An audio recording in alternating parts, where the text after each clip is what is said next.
For a Monday episode of Eastenders, it actually exceeded my expectation. The infidelity plus the mystery crime is what I needed today. I hope you homies enjoyed your weekend. We're chilling with vibes in. Let's get started. And if you're feeling the vibe, make your wallet hot, link to the side.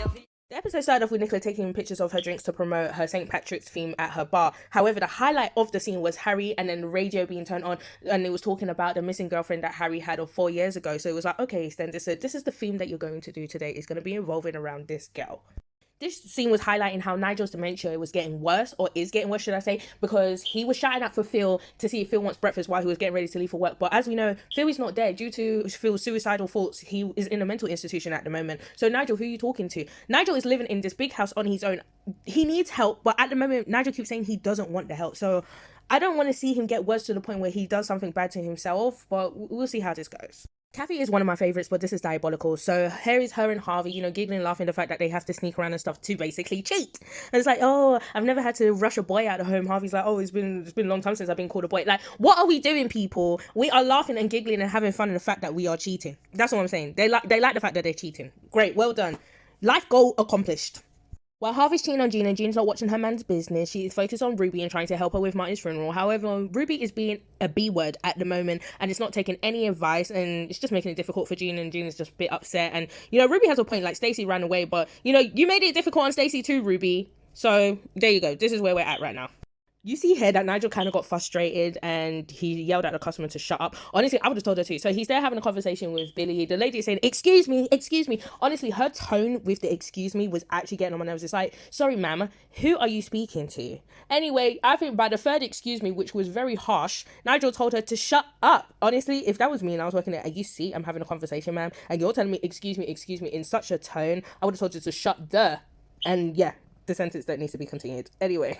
This is when the episode got a bit interesting. So Shireen's brother came to visit Harry randomly. So again, we found out that she died 4 years ago. According to Nicola, which she told Sharon and Zach, that she was killed by Teddy. So we think Teddy did it. Obviously, I don't personally think he did. But, we're thinking Teddy did it. And now the brother has come to randomly visit Harry. So, they had a little conversation. He says to Harry, don't worry, I don't think you did it anymore because you're not, the smartest person in the world. Let's say that's what he said. After that, they sat back and was just reminiscing of the past, really. And, he's talking about how they were struggling and stuff because he's parents are unable to talk about the sister since she's been missing for the 4 years and stuff. Like, I understand just randomly your daughter or brother, sister, whoever it may be, that's your close one, is just randomly missing. I don't think you can ever get over that until you know what truly happened to them. So, he was just reminiscing with Harry. So I like the fact that he's acknowledged that Harry's not the one that's been up to it. Harry's not the one who did whatever he did to his sister. So he's able to sit and reminisce with him and actually laugh and joke.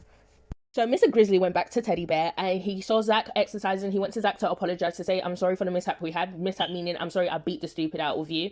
And Zach was not accepting an apology. Sharon saw them having a conversation. She quick rushed there and she was just like, look, I'm sorry for cheating on you. I'm sorry for everything that's happened. Please, can this be over with? We won't bother you no more.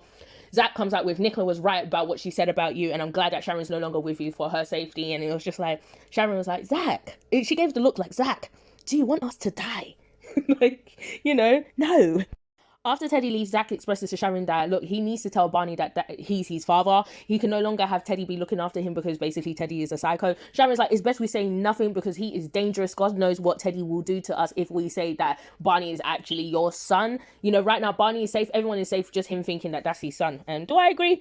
Yeah, in general, because any father will react anyway. Anyway, after that, Teddy went home and was like to Nicola, what did you say to them? To Sharon and Zach. She's like, all I said to them was that you're not a pushover. Girl, you was a liar. You said way more than that. Anyway, she looks like she's sitting there. She's plotting and planning to help Harry, grieve over his girlfriend. Or ex-girlfriend, should I say. If we look up Two-Face in the dictionary, right now we will see Kathy and Harvey in there because it's just disgusting. Jean has a conversation with Kathy, getting advice from her for the situation with Ruby and, how to help her with the funeral. But what is really important is that she is having this conversation with this woman knowing you have slept with her man and you're happy to do it behind her back. Harvey comes quick, rush over to see what the conversation is because obviously he's paranoid. Jean is his woman and she's talking to his mistress, basically. Kathy, how are you in mistress? Why are you on mistress level? Kathy, you deserve much better than mistress, but whatever. So Harry comes to the bar because his mum asked him to. She was there to surprise him with like a mini memorial for Shireen. She had Shireen's picture, nice candles and stuff set up for her, basically for fear of her being missing. So she was just trying to help her son grieve in the right way. He turned up with Shireen's brother. So, you know, that threw Nicola off guard. But she was all smiling like, oh, hi, how are you? And stuff like that. Then she pulled her son to the side like, what is he doing here? But what I'm saying is Two-Face is the key emotion of this episode today. Because I don't understand how she switched from the smiling to the what is he doing here. She did it very well. Like, she did that very well. I'm unable to do that. I'm someone who does not have a poker face. If I'm shocked to see you there and then, you will see I'm shocked to see you there and then. I'm so sorry, but I actually forgot Shireen's brother's name. But for now, I'm just going to call him Shireen's brother until I actually get his name. Anyway, he was talking nice to Nicola and stuff and just pointed out that he wants to have a conversation with Teddy. He said, where is Mr. Mitchell? I would just like to have a conversation with him. I'm like, oof. Again, we already thinking that Teddy is the reason why his sister's missing. So for him to want to have a conversation with Teddy is a bit scary.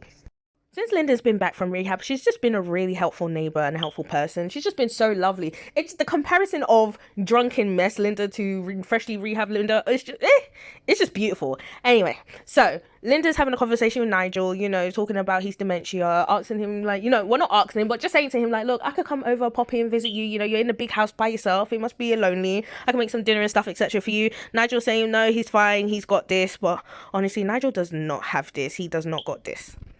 Jean manages to catch up with Ruby, have a conversation with Ruby to say like, look, I love Martin too, not just you. We can do this renewal together. Then Ruby agreed to it and said, let's do a meetup. So at this point, that's a thumbs up for Jean right now. You know, Jean's got other problems, but she don't know she has these other problems just yet. But, you know, at least she's got somewhere with Ruby. I said it before and I'll say it again, that Ivani needs to get punched. Her mouth is going to get her in trouble. Like, do you get pleasure in bullying people or torturing them? What is your problem? So Tommy is sitting there on his phone. He's just about to play his game. Lily comes and he's like, oh, I forgot what Tommy said, but basically Lily was just saying that it wasn't me that said anything about your game. Ivani walks in, she sees it and she's like, oh, are you talking to your whatever computer again or something like that? Made a snarky comment basically. Lily is like, leave my family alone. Ivani's like, are you going to do something about it? Lily said, yes. Yes, I will do something about it. The way Ivani walked away, this girl is bark, no bite. However, her bark is actually disgusting and she needs to do something about it. Like, there's so many kids that committing suicide and things like that at such a young age because of kids like her. Like, I don't like Ivani. I actually don't like her. So Teddy manages to make it to Shireen's mini memorial that Nicola created for Harry, obviously not knowing that Shireen's brother is there. As soon as he arrives, Shireen's brother is like, I know you're the one that did something to my sister, to Teddy. Obviously, as you can see in the photo, he was just about to hit Teddy and Harry got in the way because it's like, you're not about to hit my dad. However, he's saying after they moved from Dartford to Albert Square, people started talking and said that they saw your goons, the people that worked at your construction, leave the pub after Shireen and Harry had an argument. So basically, he's saying that Teddy hired someone to do something about Shireen, and it's like, oh my god, it's like, oh, we have evidence. Basically they're saying they have evidence and witnesses. Nicola is there screaming like, you know, stop fighting. That Nicola, and I say, that Nicola. Jean comes to visit Kathy to say thank you for the advice she gave me about Ruby and the funeral for Martin. However, Kathy was a bit jumpy. Why is Kathy jumpy? Because she's expecting Harvey. Who is Harvey? Jean's man. That is why she is jumpy. And I'm just like, ugh. As soon as Jean leaves, Harvey comes in like, oh, that was close. Close is clear. What is wrong with you people? Now Kathy is saying she feels guilty. Kathy is saying she feels guilty. We shouldn't have done this. Like, Kathy, you guys sat there the last episode and said, this is what we're going to do. We're going to cheat behind Jean's back. Now you're suddenly feeling guilty. Just this morning, you was there kiki and laughing that this is what we're doing. We are purposely hurting someone behind their back, despite them not knowing and they're not hurt just yet. But when they do find out they're going to be hurt and you was laughing about it, now suddenly you feel guilty because Jean is in your house asking you advice and thanking you for the advice you gave. Oh no, stick to original emotions. I feel like if you're planning to cheat on someone and you know you're going to hurt them behind their back, I'm sorry, but you can't be remorseful. You can't be feeling any emotions towards it. You need to stick to your original, we're doing this behind your back. Because if you knew you was that kind of person, you shouldn't have made such a plan anyway.